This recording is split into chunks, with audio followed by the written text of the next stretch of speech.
औज़ु बिल्लाहि मिनश शैतानिर रजीम बिस्मिल्लाहिर रहमानिर रहीम। प्यारे बच्चों, अस्सलामु अलैकुम व रहमतुल्लाहि व बरकातुहू व मग़फ़िरतुहू व दख़लल जन्नह।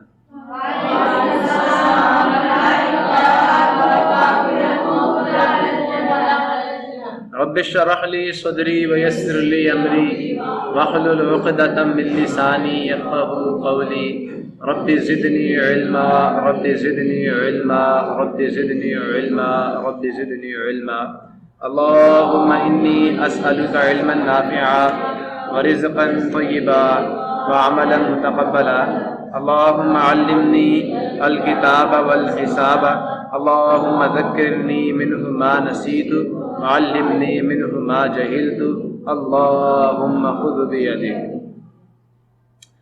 प्यारे बच्चों, आज हमारा केमिस्ट्री चैप्टर नंबर 2 का लेक्चर नंबर 5 हम स्टार्ट कर रहे हैं। और अभी तक हम लोग बेसिक्स की बात कर रहे थे, अभी हम बेसिक्स से आगे नहीं गए। ठीक है, तो बेसिक्स से आगे इंशाल्लाह मुझे लगता है कि कल हम अपना जो चैप्टर है उसे बाकायदा तरीके से शुरू कर लेंगे। अभी हम लोग स्टार्ट करते हैं जी अपने काम को। कल हम लोगों ने जो पढ़ा था उसको रिकॉल करवा देता हूँ पहले आपको। मैंने आपको बताया था एटम पढ़ लिया, मैटर पढ़ लिया, मैथ्स पढ़ लिया, स्पेस ऑक्यूपेशन का पढ़ लिया, सब्सटेंस की डेफिनेशन जो आपकी 9th क्लास की बुक पे लिखी है मैंने कल आपको बता दी थी। ठीक है, कि any type of matter that has a particular set of characteristics, इसकी मखसूस खुसूसियात और वो खुसूसियात किसी दूसरे मादे से क्या हों, मुख्तलिफ हों, है ना। That differ from the characteristics of another kind of matter that is called the substance. उसे हम कहते हैं सब्सटेंस कहते हैं। ये इसकी डेफिनेशन है। वर्ड्स है बेटा, वर्ड्स समझा मैंने दिया था और मैंने एग्जांपल दी थी। खाने के नमक की खुसूसियात पानी से मुख्तलिफ है, पानी की अपनी खुसूसियात हैं, खाने के नमक की अपनी खुसूसियात हैं, पानी के अपने कंपोनेंट्स हैं और खाने के नमक के अपने कंपोनेंट्स हैं। यहाँ तक मेरे किसी बच्चे को मेरी बात नहीं समझ आती तो बेटा मैं मौजूद हूँ यहाँ पे, अब मुझसे पूछ लीजिए। आ गई है? नेक्स्ट मेरे बच्चों, मैंने आपको कहा था यार इतनी डेफिनेशन भी काफी होती है सब्सटेंस की। Any kind of matter, any type of matter, any sort of matter is called substance. फिर मैंने कहा था सब्सटेंस की दो किस्में होती हैं, एक हम प्योर सब्सटेंस कहते हैं, दूसरे को हम इम्प्योर सब्सटेंस कहते हैं। सो मेरा बच्चा, प्योर सब्सटेंस क्या होता है? तो ये सब्सटेंस विद डेफिनेट कंपोजिशन मैंने समझाया था आपको। एक ऐसा सब्सटेंस जिसकी कंपोजिशन, जिसकी बनावट, जिसकी तरकीब डेफिनिट हो, कभी तब्दील ना हो, कभी तब्दील ना हो, कभी तब्दील। अब इसकी मिसाल में, चलो मुझे एक लतीफा याद आ गया, लतीफा भी सुना देता हूं तो आपका बीपी लेवल ठीक हो जाएगा। तो एक पठान से किसी ने ये पूछा, एज कितनी है। मैं खुद भी पठान हूं, तो वैसे मैं कहा करता हूं मैं मुसलमान हूं, तो मुसलमान होना ज्यादा फौकियत और सबसे ज्यादा फजीलत की बात है। लेकिन एक एज ए मजा याद रखना, पठान कौम हमारी बड़ी दिलेर कौम है। आपके पाकिस्तान में सबसे ज्यादा जो दीन पे चल रहे हैं ना, दीन का काम पठान कर रहे हैं। कोई काम भी पठान कर रहे हैं, कोई काम। साइंटिस्ट आपके पठान, अब्दुल कदीर खान क्या है, पठान, एटम बम बना के दे दिया आपको, और हम सबसे ज्यादा इनको शर्मिंदा करते हैं। तो बेटा वो जुबान कहते पक्की ठक्की, मेरी जुबान पक्की है ना। तो पठान से किसी ने एज कितनी का, 15 साल। उसने 4 साल बाद फिर पूछा एज कितनी, कहता है 15 साल। यार 4 साल पहले भी 15 साल, अब भी 15 साल। कहता है पठान का जबान चेंज नहीं होता। नहीं समझ आया। तो अब ये वो वाला चेंज, ये हमेशा याद रखना। डेफिनेट का मतलब ये है वो चीज जो कभी भी तब्दील ना हो और नपी तुली बात, फजूल बात ना हो। ठीक है, नपी तुली बात हो जो कभी भी हुदूद का तायुन करें और कभी भी चेंज। पानी का फार्मूला H2 है, उसमें 2 हाइड्रोजन है, 1 ऑक्सीजन है, कभी भी चेंज नहीं होगा। कंपोजिशन, कंपोनेंट्स की जो मिकदार है चीज में, वो हमेशा क्या होगी, कांस्टेंट होगी, तब्दील नहीं होगी।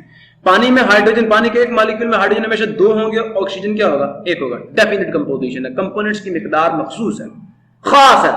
अगर चेंज की, पानी नहीं रहेगा। चेंज की, H2O2 कर दिया, पानी नहीं है, हाइड्रोजन पर ऑक्साइड है, पानी नहीं है और पी नहीं सकते, पी लोगे मर जाओगे। पानी H2O होगा, पियोगे सुकून आएगा, ठंडक मिलेगी। समझ आया नहीं यार? खून का फ्लो जो है ठीक हो जाएगा, दिमाग को ताकत मिलेगी, दिमाग को ठंडक मिलेगी। समझ आया नहीं यार? खुराक जो है अपने अज्जा में तब्दील होकर या अपने अज्जा में टूट कर आपकी बॉडी के पार्ट्स तक पहुंचेगी। अगर पानी पियोगे तो अपना काम करेगा, बहुत सारे बॉडी की हीट को कम करेगा, बहुत सारे काम करेगा, बहुत सारे गंदे मादों को एक जगह से दूसरी जगह ट्रांसफर करेगा। लेकिन अगर H2O2 आपकी बॉडी में चला गया, काम खराब हो जाएगा। समझ आ गया? नहीं आया? डेफिनेट कंपोजिशन और प्रॉपर्टीज भी क्या होंगी का प्रॉपर्टीज। अब H2O2 की प्रॉपर्टीज है नहीं है ना? पानी की अपनी खुसूसियात है और दुनिया में किसी दूसरे मादे की खुसूसियात पानी वाली ये है। डिस्टिंक्ट का मतलब कि ऐसी खुसूसियात किसी दूसरे में मौजूद नहीं होगी। डिस्टिंक्ट मुख्तलिफ, डिस्टिंक्ट तो क्या? A substance with definite composition and distinct properties. खुसूसियात सबसे जुदा नहीं कहते, नहीं कहते खुसूसियात सबसे जुदा। सुन रहे हो? खुसूसियात सबसे जुदा और हैयत, बनावट, साख्त, तरकीब सबसे जुदा। और अल्लाह पाक अपने नबी सल्लल्लाहु अलैहि वसल्लम की क्या तारीफ है? वस्वहा वल्लैलि इज़ा सजा मा वद्दअक रब्बुका वमा क़ला।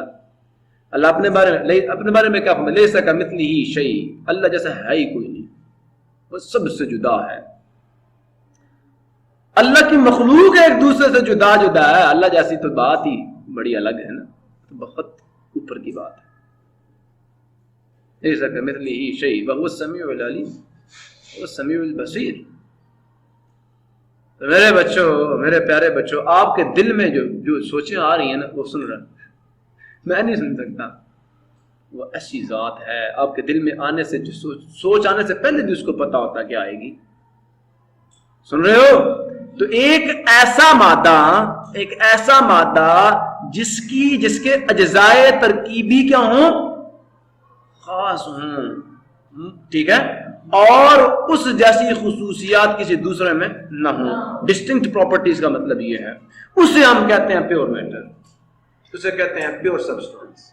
और इसकी दो एग्जांपल्स मैंने कल कही थी बेटा। एक होता है कंपाउंड, दूसरा होता है एलिमेंट। एक होता है कंपाउंड, दूसरा होता है एलिमेंट। एक होता है कंपाउंड, दूसरा होता है एलिमेंट। Pure matter. पानी के अंदर सारे मॉलिक्यूल्स किसके होंगे? पानी के होंगे। H2O, H2O, H2O, H2O, H2O। अगर NaCl का एक फार्मूला यूनिट भी अंदर आ गया, वो प्योर मैटर नहीं है। सुन रहे हो? Types of pure substance. Types of pure substances बेटा कितनी होती हैं? दो। There are two types of pure substances. Number one, elements. Number two, समझ आ रहा है? नहीं आ रहा? आ रहा? एलिमेंट।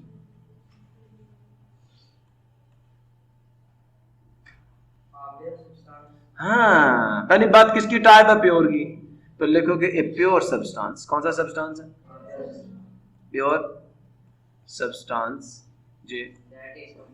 हाँ जी, दैट इज कंपोज्ड ऑफ। क्या?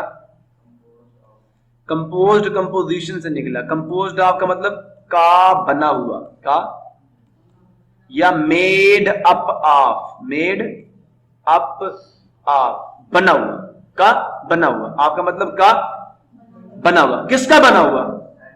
हाँ, जो किसका बना हुआ हो?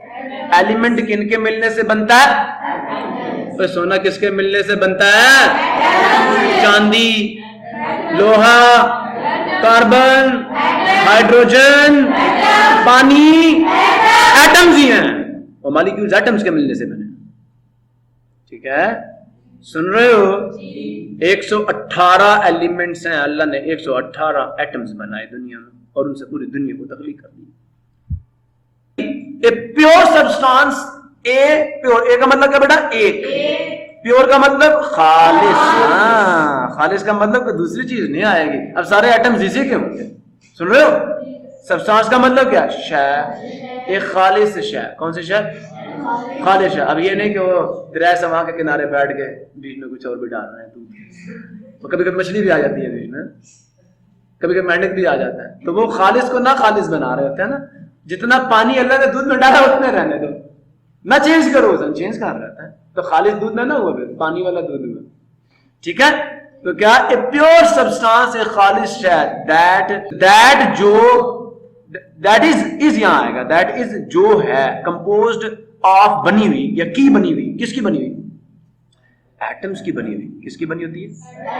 हाँ, कभी कभी ना किसी बच्चे को तुमने चीज ला के खिलाई, कहता है तो ना, कहता है यार ये कैसे बनी है, पूछते हो ना, कोई चीज मजे के लग जाए ना तो फौरन पूछते हो यार ये कैसे बनी है।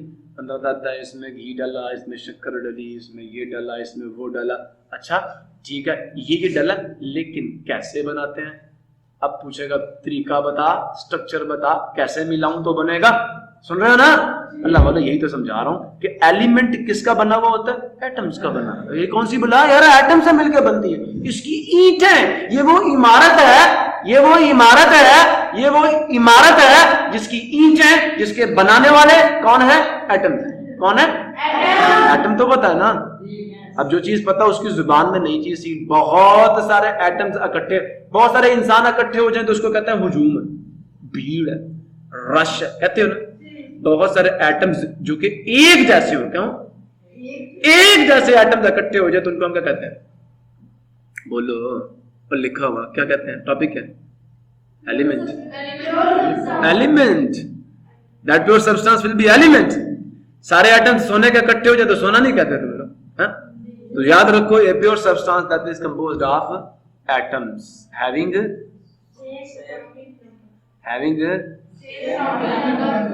same atomic number is called an element. Problem किसी? अब इसको उर्दू लिख दूं, जो कि एटम्स के मिलने से बनेगा। हैविंग, कौन से एटम्स? हैविंग, रखने वाले। कौन क्या रखने वाले? सेम, एक ही। एटॉमिक नंबर, जिनका एटॉमिक नंबर एक ही हो। इज है, कॉल्ड कहलाता एन एलिमेंट, एक अंसर, एक अंसर। इसको उर्दू में अंसर कहते हैं, और अंसर को ऐसे लिखते हैं आइन से, इससे आइन, टुकड़ा। ठीक है, समझ आ गया? अब आपके माइंड में एक चीज मुझे पता नहीं आपको समझ आ रही, यार ये एटॉमिक नंबर क्या बता है ना? मुझे पता है, ये इस पे क्वेश्चन मार्क है ना, इससे पीछे नहीं होगा। एटम पे कोई क्वेश्चन मार्क नहीं है आपका, पता है एटम कंपोज्ड ऑफ, बना हुआ, ठीक है। ऐसे एटम जिनका एटॉमिक नंबर सेम हो, जब वो मिलते हैं तो क्या बनता है? एलिमेंट। क्या बनता है? एलिमेंट बनता है। यहां किसी बच्चे को प्रॉब्लम तो नहीं है? एलिमेंट की डेफिनेशन समझ आ गई? अब बेटा मैं आपको समझाता हूं, एटॉमिक नंबर के। Atom is made up of 3 particles. Atom 3 टुकड़ों के से या 3 जर्रात या 3 ईंटों के मिलने से बना हुआ है, ठीक है। Number 1 electron, number 2 proton, number 3 neutron. अगर किसी बच्चे को बात समझ नहीं आ रही तो मुझसे पूछ ले। एटम है मेड अप, बना हुआ, मेड अप, बना हुआ, ऑफ का, किसका? 3 पार्टिकल्स, 3 जर्रात। एटम 3 जर्रात, 3 टुकड़ों से मिलके बना। ठीक है बच्चों, सबको समझ आ रहा? उन जर्रात के नाम क्या हैं? Electrons, protons and neutrons. किसी बच्चे को बात समझ नहीं आई तो मुझसे पूछ लो, क्लियर हो गया? अब बेटा बात गौर से सुनते जाना, आप गौर से सुनते जाना। अब मैं आपको बताऊंगा स्ट्रक्चर। अब आपका दिमाग में ये सवाल पता, अच्छा एटम में अगर इलेक्ट्रॉन्स होते हैं, प्रोटॉन्स होते हैं, न्यूट्रॉन्स होते हैं, तो ये किस तरह रहते हैं एटम में? कहां रहते हैं? सुन रहे हो? ये है। अब आप मुझसे एटम का स्ट्रक्चर पूछ रहे हो, क्या पूछ रहे हो? तो स्ट्रक्चर ऑफ एटम,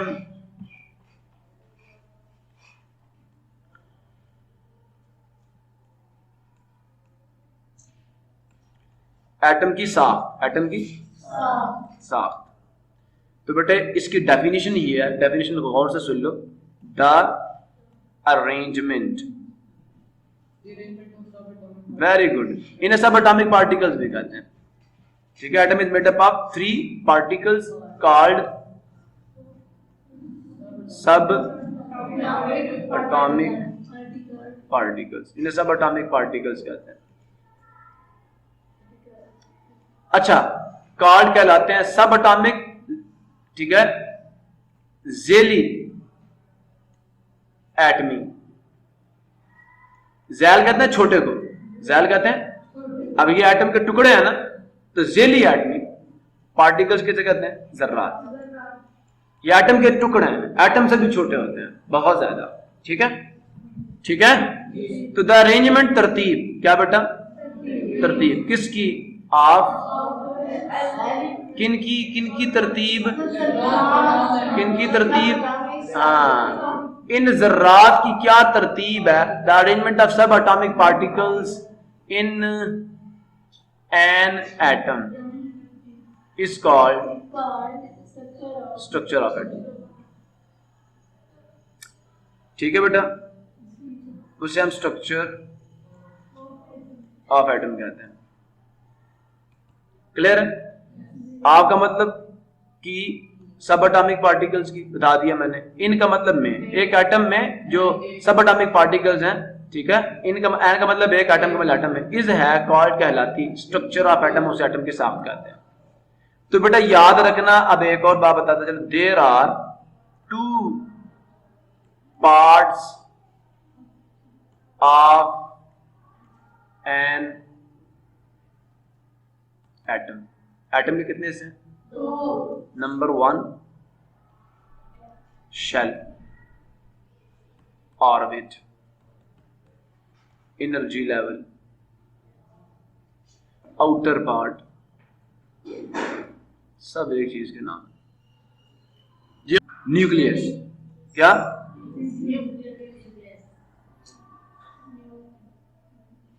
शेल और NU CLEUS, ठीक है। न्यूक्लियस उर्दू में इसको कहते हैं न्यूक्लियस। कहा? ऑर्बिट, ये लाइन डाली है मैंने, और इसको पढ़ते हैं, और इसको पढ़ते हैं, और इसको पढ़ते हैं, और इसको एनर्जी लेवल भी कहते हैं, एनर्जी लेवल कहते हैं, ऑर्बिट भी कहते हैं, शेल भी कहते हैं, बैरूनी हिस्सा भी कहते हैं। 4-5 आपने जरा शेल याद रख लें यार, ज्यादा ना याद रखें, चले शेल याद रखें, ठीक।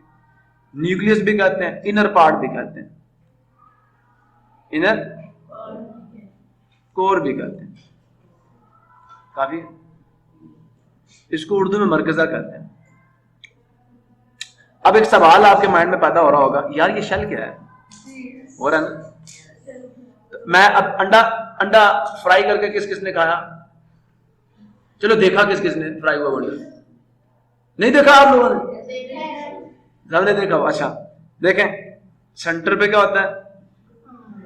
जल्दी बाहर क्या होती है? ऐसा ही है ना? सोलर सिस्टम का आपने मॉडल देखा होगा, बीच में सूरज होता है और इधर सितारे घूम रहे होते हैं, ऐसा ही है ना मेरे बच्चे? बिल्कुल ऐसा ही है। एटम के 2 हिस्से हैं, एक हिस्से को जो कि सेंटर पे होता है हम कहते हैं न्यूक्लियस, ठीक है,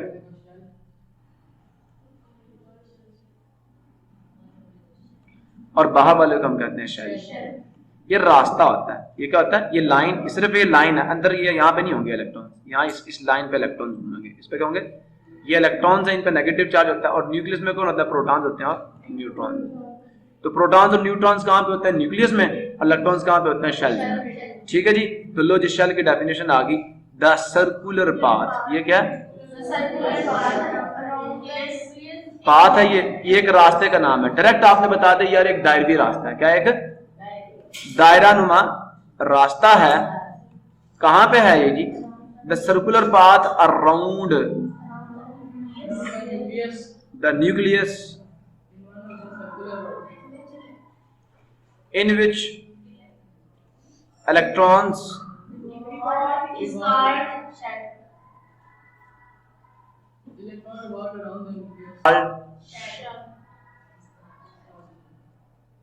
शेल।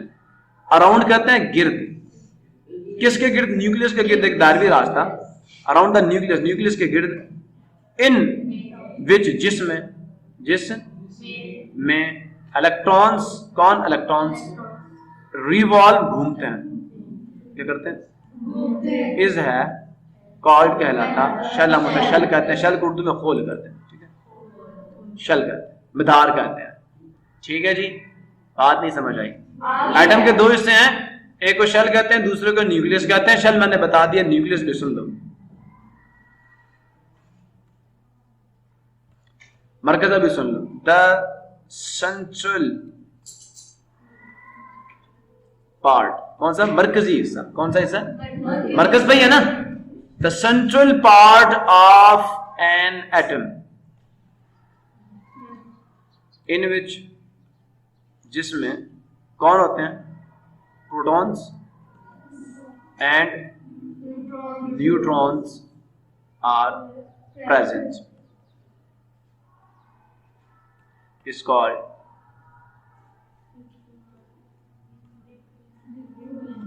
हम उसको न्यूक्लियस कहते हैं जी। द सेंट्रल, मरकजी पार्ट, हिस्सा ऑफ का एनाटॉमिक एटम का, इन विच, जिसमें प्रोटॉन्स और न्यूट्रॉन्स आर प्रेजेंट, मौजूद होते हैं, इज कॉल्ड न्यूक्लियस। हम उसे न्यूक्लियस कहते हैं। प्रॉब्लम किसी।